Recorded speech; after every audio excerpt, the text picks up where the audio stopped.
the bridge of the Imperial dreadnought. Sovereign's Pride hummed with quiet efficiency as Admiral Zethkar reviewed the morning reports. The massive vessel, stretching nearly 2 kilometers from bow to stern, represented the pinnacle of Galactic Empire engineering. Its crew of 12,000 beings from 47 different species worked in perfect harmony, a testament to the Empire's 1,000-year reign over this spiral arm of the galaxy. Zethkar's 4 eyes scanned the holographic displays floating before his command chair.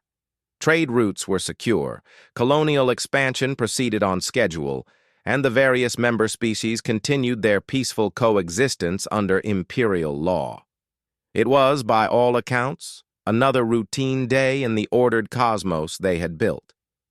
"Admiral," called Communications Officer Vextali from her station, her crystalline voice carrying a note of confusion. "We're receiving an unusual transmission on the emergency frequency." Zethkar's attention sharpened. The emergency frequency was reserved for catastrophic events, supernovas, dimensional rifts, or hostile incursions from the void between galaxies. In his 40 years of service, he had heard it used only twice. "Source?" he inquired, his scaled hands gripping the armrests of his chair. "That's the strange part, sir. It's coming from the outer rim, specifically from grid section 7749 Delta.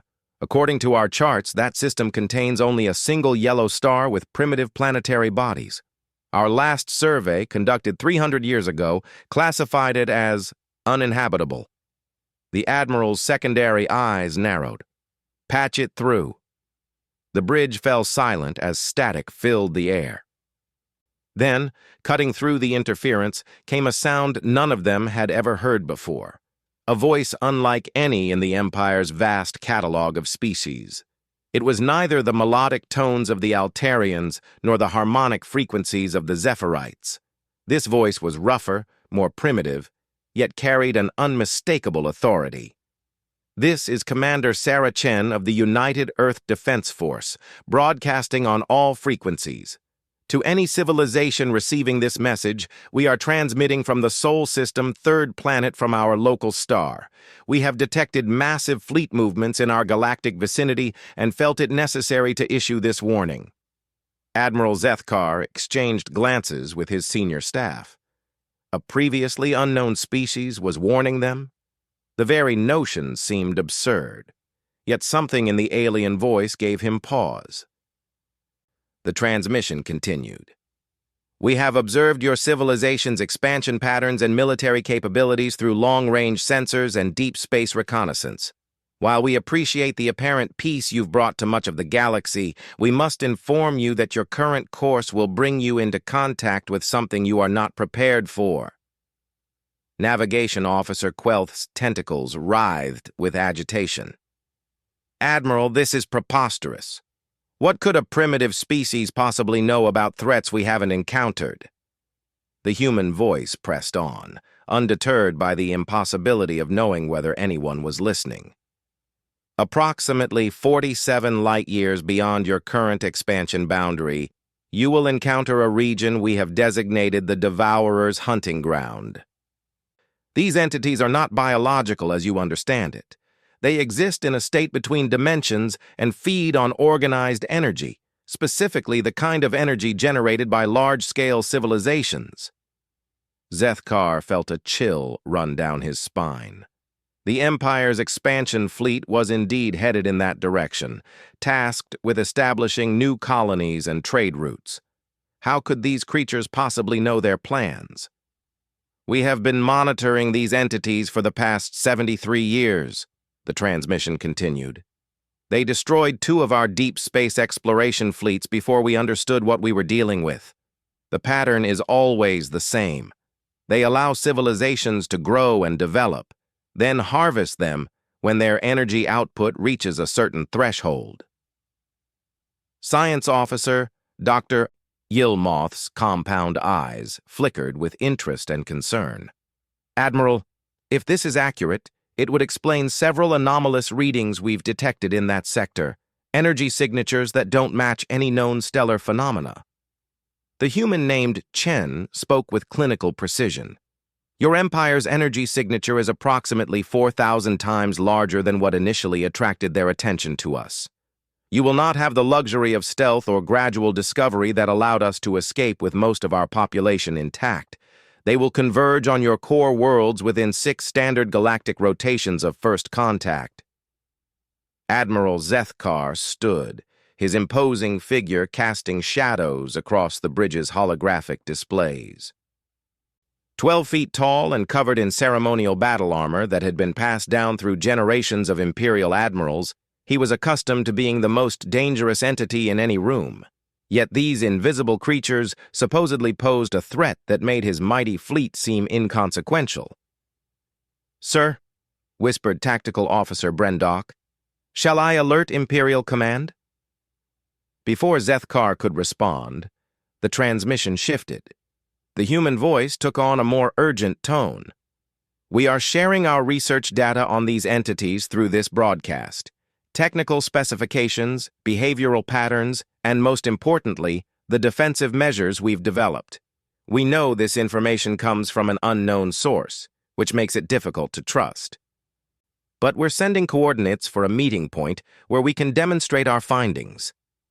The Admiral's mind raced. Protocol demanded he report any contact with unknown species to Imperial Command immediately. Yet something about this situation felt different. These humans, whoever they were, had sought them out not for conquest or trade, but to issue a warning about a mutual threat.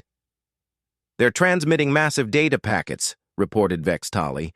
"Terabytes of information including star charts, energy readings, tactical analyses, and what appears to be combat footage."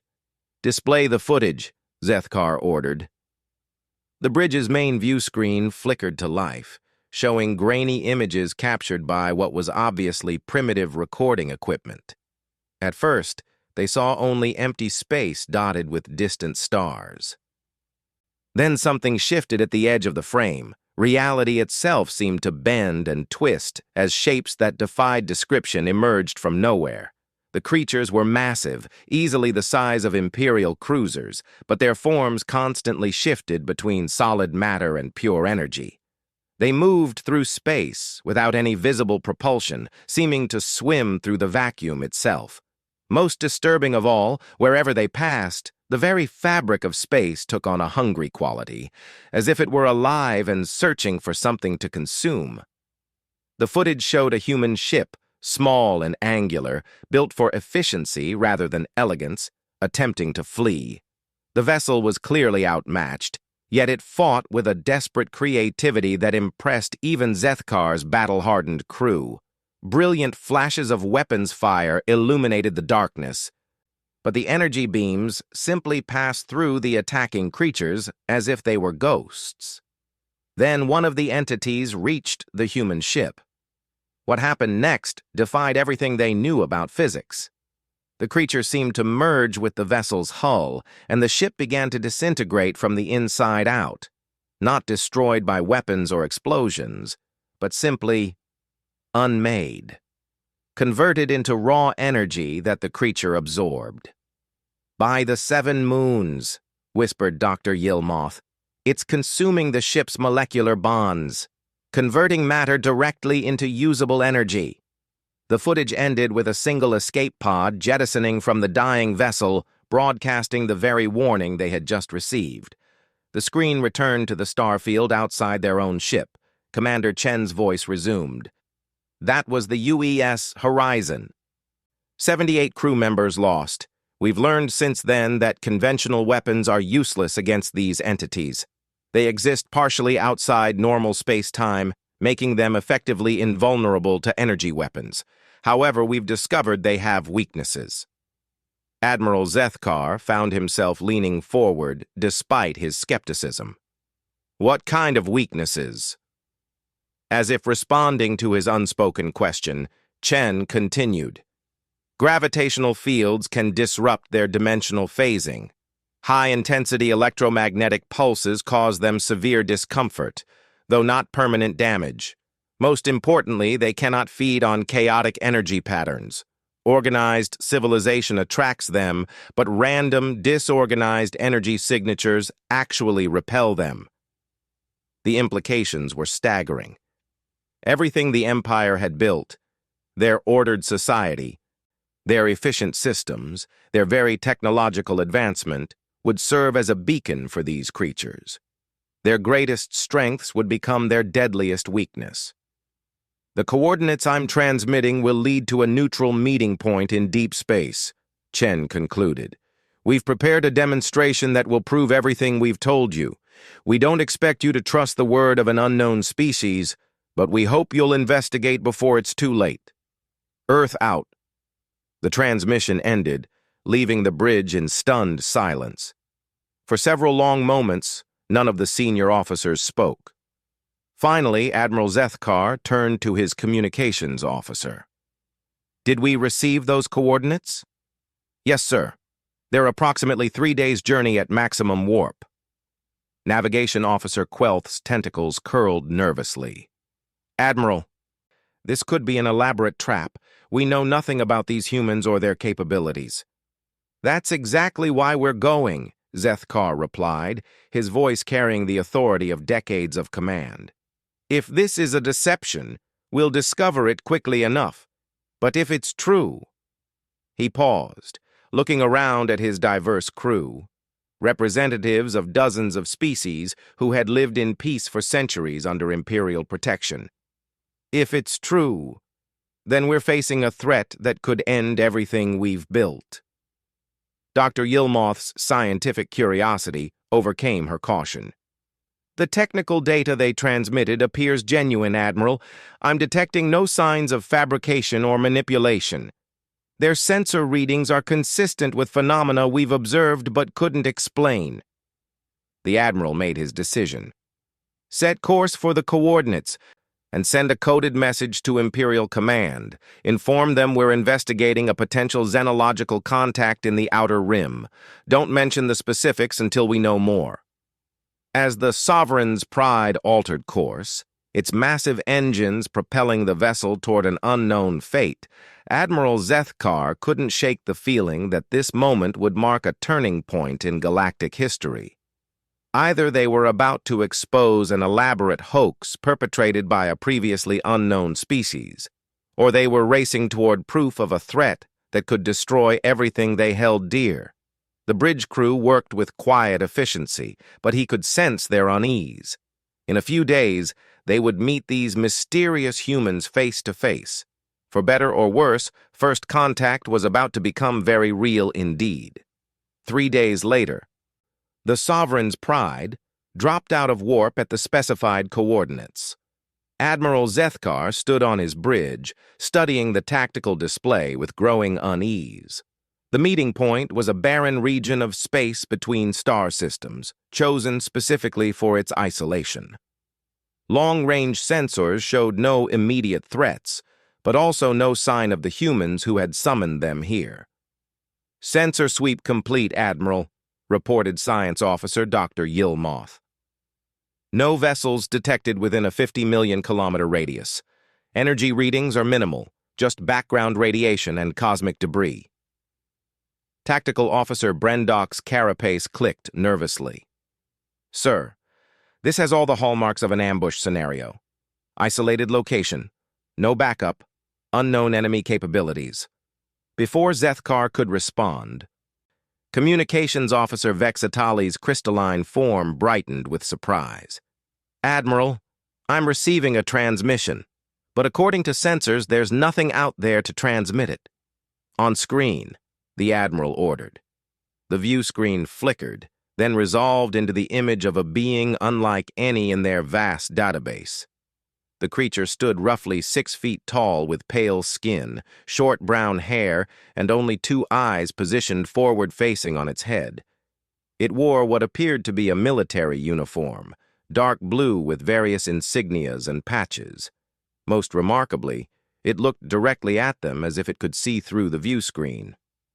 Admiral Zethkar of the Imperial Dreadnought Sovereign's Pride, the human said, its voice matching the one from the original transmission. I am Commander Sarah Chen of the United Earth Defense Force.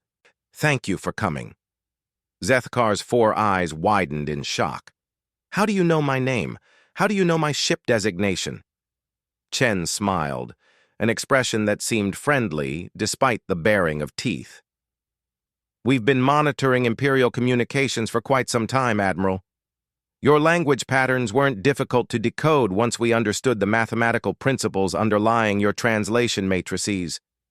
As for seeing you," she gestured behind her, and the camera view pulled back to reveal a sophisticated command center filled with humans working at various stations. "We've been tracking your approach since you entered this system." "Impossible," breathed Navigation Officer Quelth. "Our stealth systems are the most advanced in the galaxy. No known technology can penetrate them." Chen's expression grew more serious. "Officer Quelth, you're absolutely correct that no known Imperial technology can detect your stealth systems, but you're not dealing with Imperial technology." She paused, letting the implications sink in. "You're dealing with technology developed specifically to hide from entities that can see across dimensions." Dr. Yilmoth's compound eyes focused intently on the screen. "Commander Chen, are you claiming to possess sensors that can detect trans-dimensional phenomena?" "Not just detect, Doctor. Interact with." Chen turned to someone off-screen and nodded. "Initiate reveal protocol." Suddenly, space around the Sovereign's pride shimmered like heat waves. The distortion grew stronger until, impossibly, a massive structure began to fade into view. It wasn't a ship in any conventional sense. It appeared to be a mobile space station built into what looked like a hollowed-out asteroid. The thing was enormous, easily 3 times the size of the Imperial dreadnought, but it had been completely invisible moments before. "By the 7 sacred stars," whispered Admiral Zethkar. "How long have you been there?" "Since before you dropped out of warp," Chen replied casually. "Our cloaking technology doesn't bend light or mask energy signatures. It shifts our dimensional resonance slightly out of phase with normal space. We learned the technique from studying the Devourers." The implications hit the bridge crew like a physical blow. If these humans could remain undetected despite their massive ship being practically on top of them, what else might be hiding in the seemingly empty regions of space? Chen continued her explanation while various humans moved efficiently around their command center. "Admiral, we invited you here for 2 reasons. First, to prove that everything we told you about the Devourers is true. Second, to demonstrate that there are solutions to the threat they represent." "Show us," Zethkar said simply. Chen nodded to her crew. "Initiate the demonstration. Deploy the bait construct." On the view screen, they watched as a section of the human vessel opened like a flower.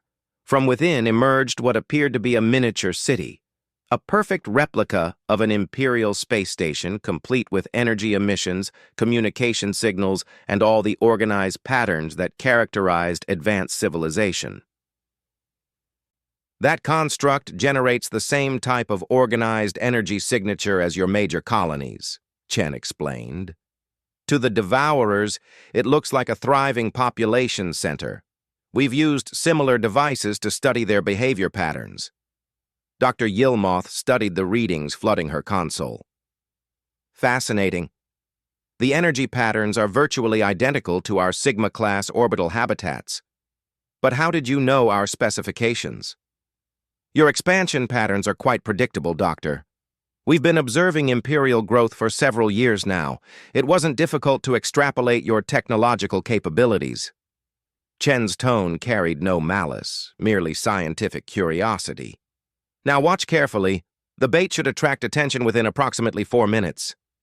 Admiral Zethkar felt his blood chill. "You're summoning them here? With us present?" "Admiral, you need to see them in action to understand what you're facing. Don't worry. We have extensive experience dealing with them. Your ship is perfectly safe as long as you follow our instructions exactly."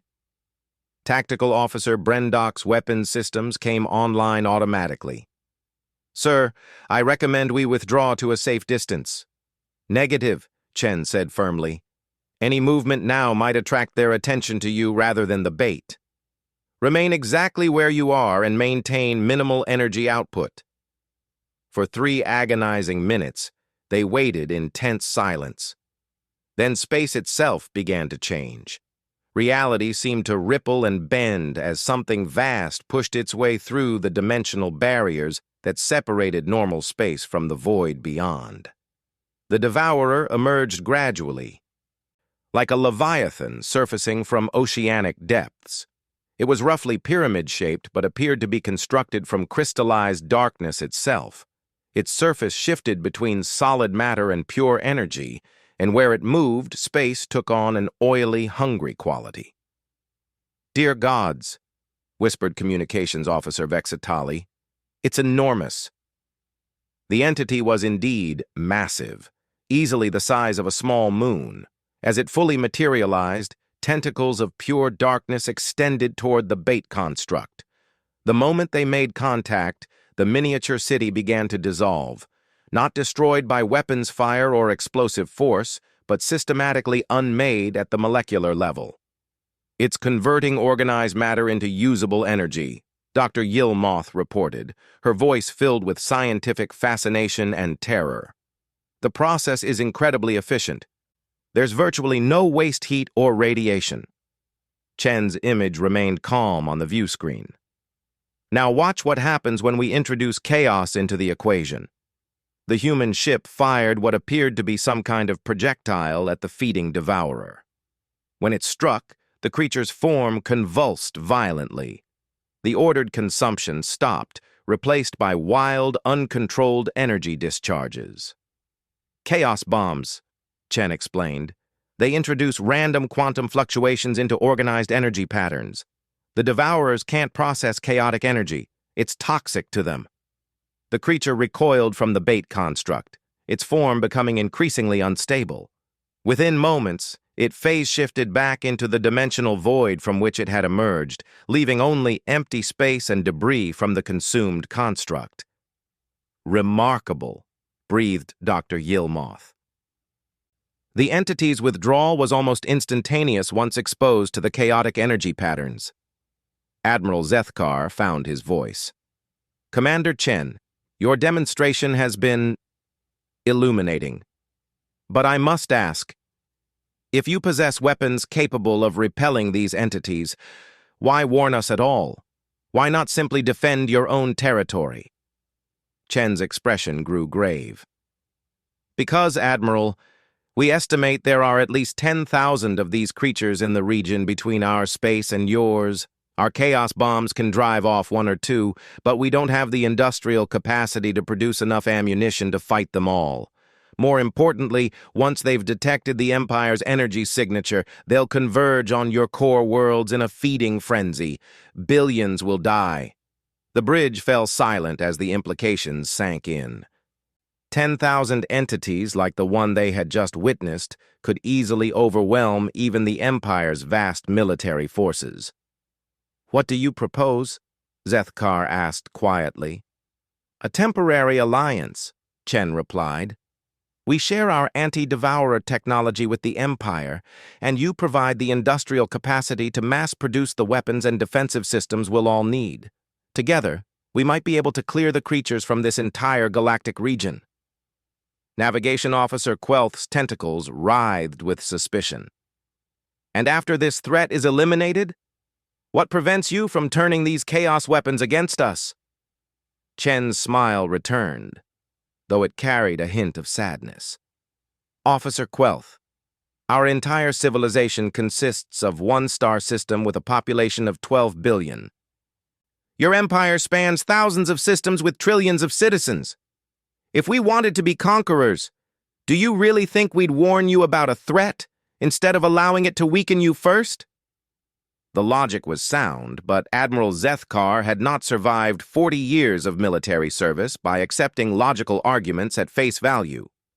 "Commander, I appreciate your demonstration, but I cannot commit the Empire to an alliance based on a single encounter. We need time to study your data and verify your claims independently." "Of course," Chen agreed readily. We're transmitting complete technical specifications for our defensive systems, as well as detailed surveys of devourer hunting grounds. Take all the time you need, but remember, your expansion fleets are less than 6 months from first contact with their territory. The weight of command settled heavily on Zethkar's shoulders. In 6 months, thousands of Imperial vessels and millions of civilians would enter a region infested with creatures that could unmake matter itself. If Chen was telling the truth, it would be the greatest disaster in Imperial history. If she was lying.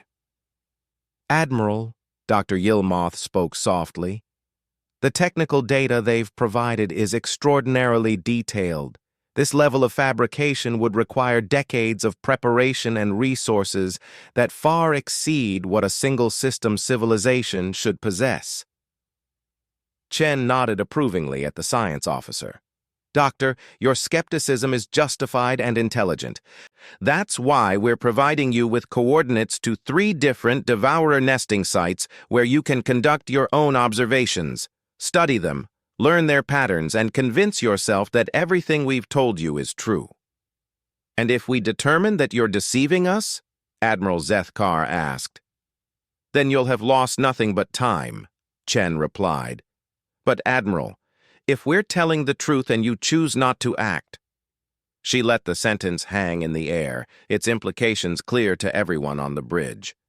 The human commander's image flickered slightly as her transmission began to fade. "We'll remain in this system for another 48 hours in case you have additional questions. After that, we'll return to our own space to begin preparations for what's coming. The choice of whether to face this threat together or separately is yours." The transmission ended, leaving the Imperial bridge crew staring at empty space where the massive human vessel had been. Somehow, it had returned to its dimensional hiding place as easily as it had appeared. Admiral Zethkar stood silently for several minutes, weighing options that could determine the fate of galactic civilization. Finally, he turned to his communications officer. "Send a priority message to Imperial Command. Tell them we need to speak with the Emperor immediately, and prepare detailed reports on everything we've witnessed here." As the Sovereign's pride prepared to return to Imperial space, Zethkar couldn't shake the feeling that the galaxy had fundamentally changed in the span of a single day. Humanity had introduced themselves not as supplicants seeking to join the Empire, but as potential saviors warning of an apocalypse. Whether they were humanity's salvation or its doom remained to be seen. The Emperor's throne room aboard the Imperial capital ship, Eternal Dominion, had hosted diplomatic meetings with hundreds of species over the past millennium. Never before had it welcomed representatives who had arrived by threatening the Empire's very existence. Admiral Zethkar stood at attention beside the central dais, where Emperor Valdris IV presided over the emergency council session. The aged ruler's 6 arms gestured gracefully as he reviewed the data streams floating in the air before him, his ancient mind processing implications that would determine the fate of trillions. "So," the Emperor said, his voice carrying the weight of absolute authority, "these humans claim that our expansion will trigger an apocalyptic response from trans-dimensional predators. And their evidence for this extraordinary claim is—" "Compelling beyond reasonable doubt, Your Majesty," replied Dr. Yilmoth from her position among the scientific advisors. "We've spent 2 weeks analyzing their technical data and conducting independent verification at the coordinates they provided. Everything checks out. The entities exist, they exhibit exactly the behaviors the humans described, and our expansion fleets are indeed heading directly into their territory." Lord High Admiral Kexthon, the Empire's supreme military commander, shifted his massive form uneasily. His species had evolved from apex predators, and his instincts screamed warnings about trusting unknown aliens. "Your Majesty, even if their claims about these devourers are accurate, how do we know this isn't an elaborate setup? They warn us about a threat, then conveniently offer to save us with their advanced technology. Classic manipulation tactics.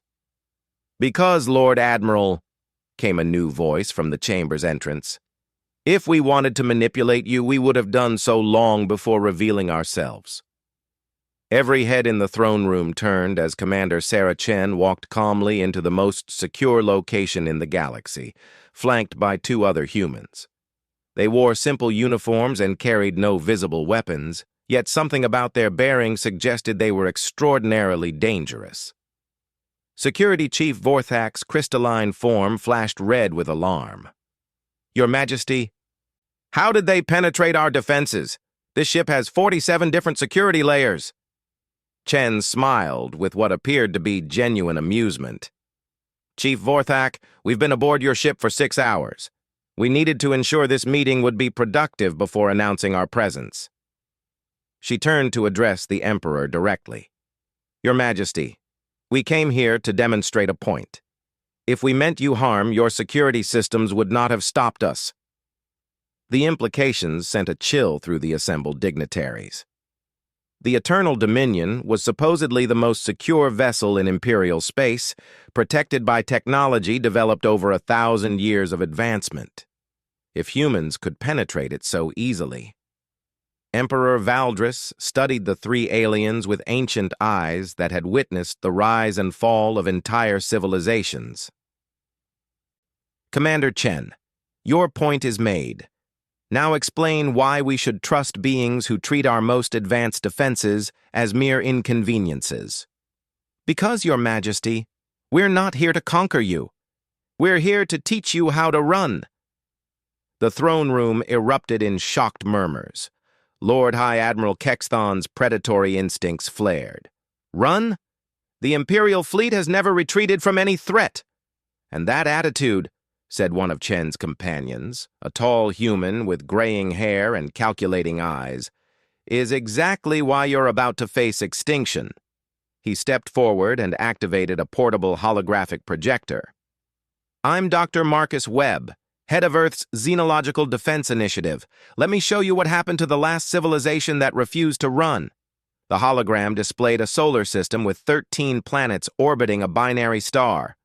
Massive space stations connected the worlds, and the energy readings indicated a civilization that dwarfed even the Empire's accomplishments.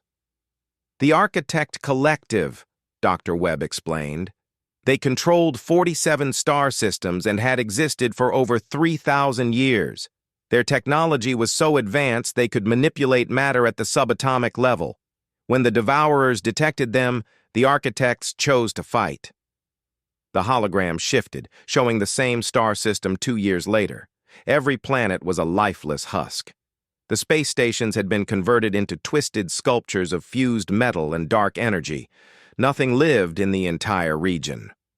47 star systems, Webb continued quietly. 200 billion individuals from 6 different species, completely consumed in 18 months. The Architects' military had weapons that could crack planets. Their defenses could stop entire fleets. None of it mattered against enemies that exist partially outside reality itself. Emperor Valdris leaned forward on his throne. "And you propose that the Empire, with all its military might, should simply flee from these entities?" "Not flee, Your Majesty," Chen corrected. "Evolve." The third human, a woman with the bearing of a career military officer, activated her own holographic display. "I'm General Lisa Park, and I've been fighting Devourers for 8 years. Here's what we've learned. Conventional military thinking will get you killed. These aren't enemies you can outgun or outmaneuver. They're forces of nature that respond to specific stimuli." The hologram showed Earth's solar system, but it looked nothing like a typical inhabited region. Instead of the ordered patterns of trade routes and energy emissions that characterized Imperial space, the human territory appeared almost chaotic.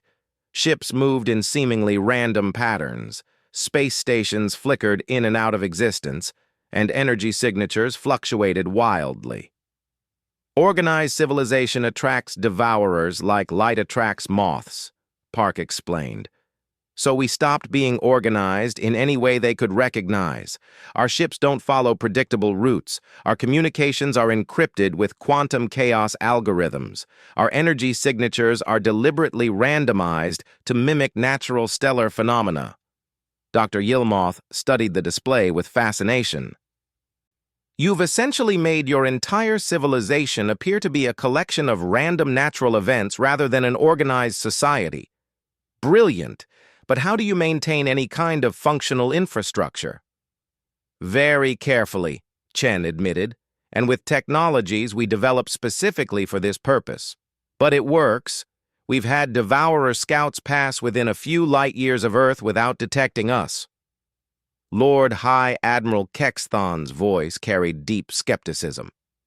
This approach might work for a single-system civilization, but the Empire spans thousands of worlds.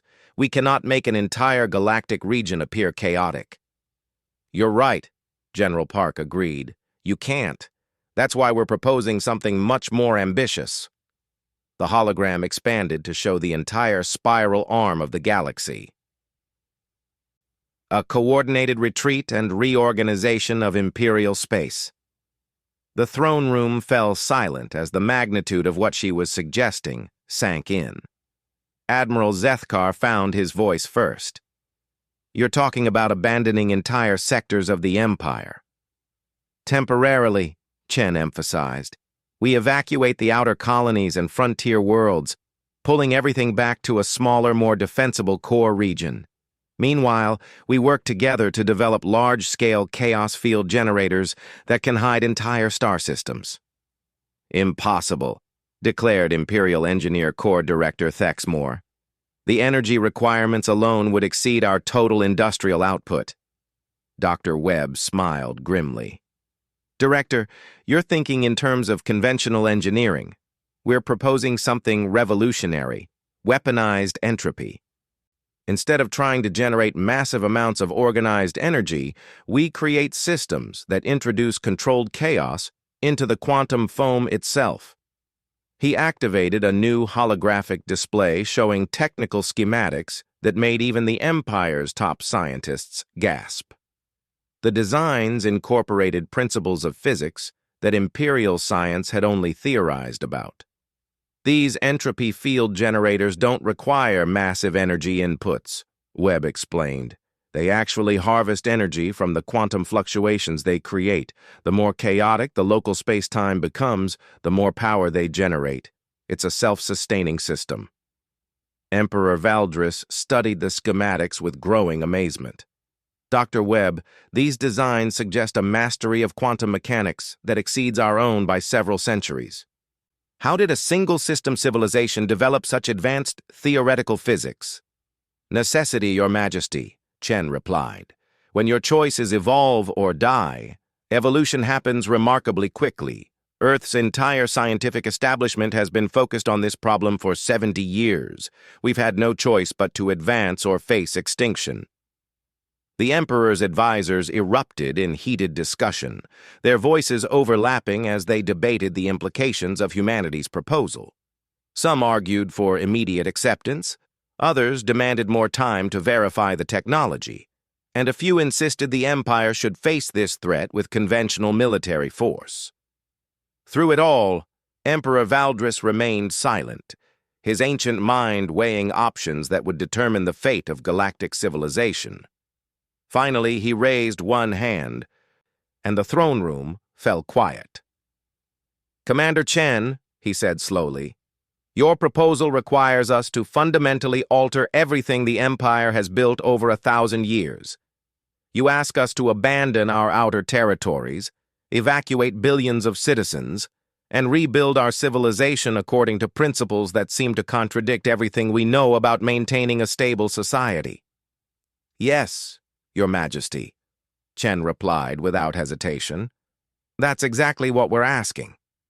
And if we refuse? Chen's expression grew sad.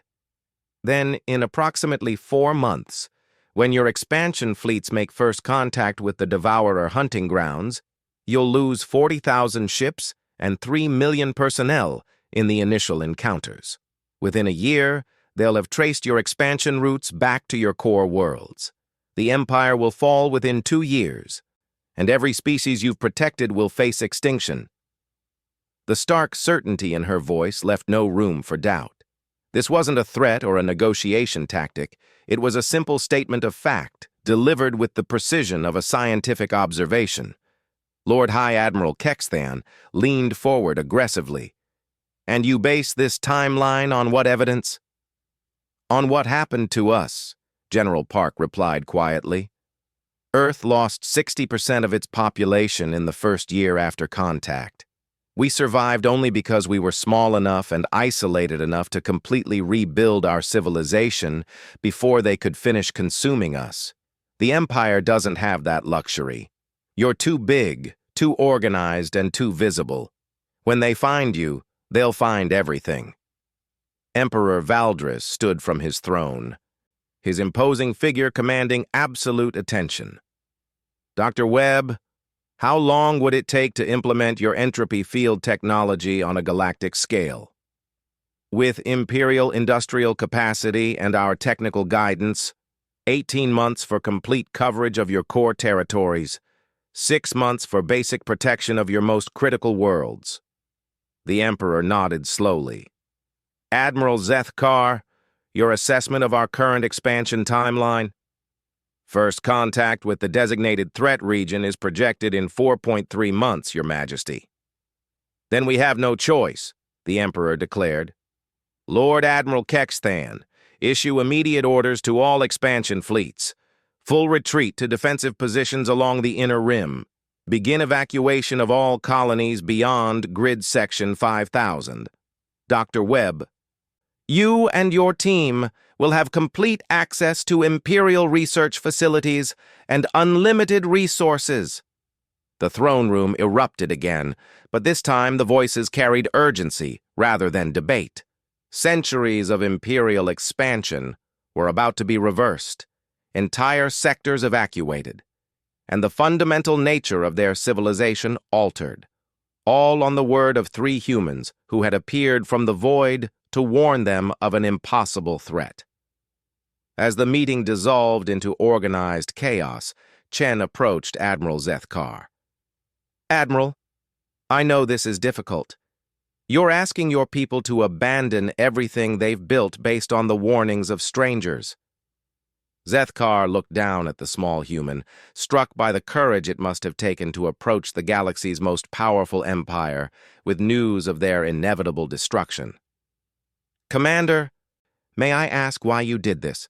Why risk revealing yourselves to save people you'd never met?" Chen's smile was warm and genuine. "Because, Admiral, when you're faced with extinction, you learn that survival isn't about being the strongest or the most advanced. It's about being smart enough to work together and humble enough to accept help when it's offered." She paused, looking around the throne room, where the most powerful beings in the galaxy were scrambling to implement plans that would save them all. "Besides, the universe is a dangerous place. If we're going to survive what's coming, we're going to need all the friends we can get." As the Imperial fleet prepared for the largest retreat in galactic history, Admiral Zethkar couldn't help but marvel at the irony. Humanity had introduced themselves to the Empire not as conquered subjects or ambitious allies, but as teachers, showing a galaxy-spanning civilization that sometimes the greatest courage came from knowing when to run.